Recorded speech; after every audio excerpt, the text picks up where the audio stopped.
Hey everyone, welcome back to Corporate Decoder, the place where we take boring corporate filings and turn them into something you might actually want to watch. Today we're diving into a Form 8K from Ellington Credit Company, and trust me, even if you don't know what that is, the numbers inside could tell a pretty interesting story. Maybe a story about whether your investments are safe, or maybe just a story about how these companies actually make money. So Ellington Credit Company filed this report called a Form 8K with the Securities and Exchange Commission on March 12, 2025. Think of a Form 8K as a snapshot of important events that a company wants to quickly tell investors about.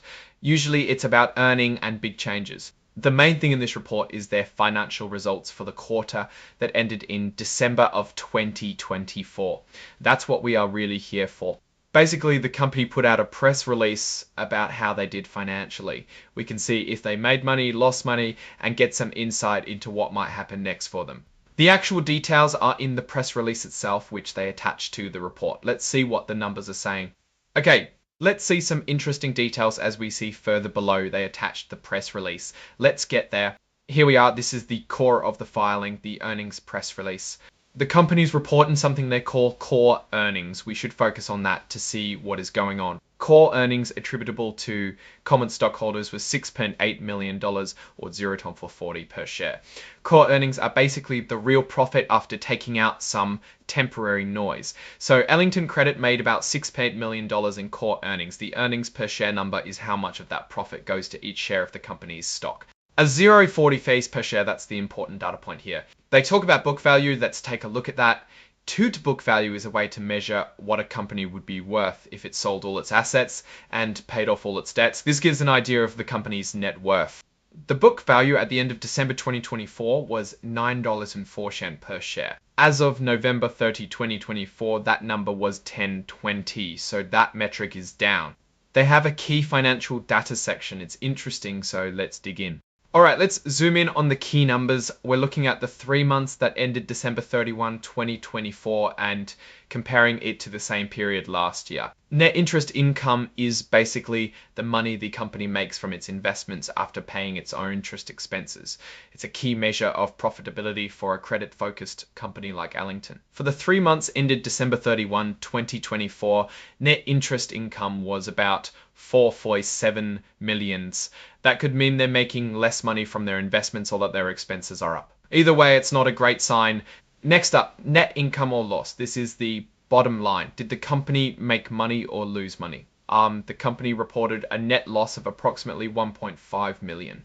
While last year it was at around $3.8 million income, that is bad. We already talked about core earnings, but it's important to know what is going on. Core earnings came in at $16 million. In the same period of 23, it was at $7.3 million. Not as dramatic, but still down. Operating expenses are the costs of running the business. Operating expenses for the quarter were approximately $7.20 and from $5.3 million in the same period of 2023. That's a pretty big jump and it's eating into their profits. This metric is up though. It went from $0.3 million in income, but it's clearly not enough to offset other damages.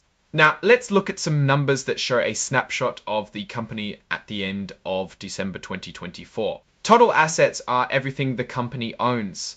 As of December 31, 2024, they had about $337.50 worth of $5 million in total assets. Total liabilities are what the company owes to others. As of December 31, 2024, total liabilities were around $179, $1 million. Total equity represents the owner's stake in the company. It's what's left over after you subtract liabilities from assets. As of December 31, 2024, total equity was $158.4 million.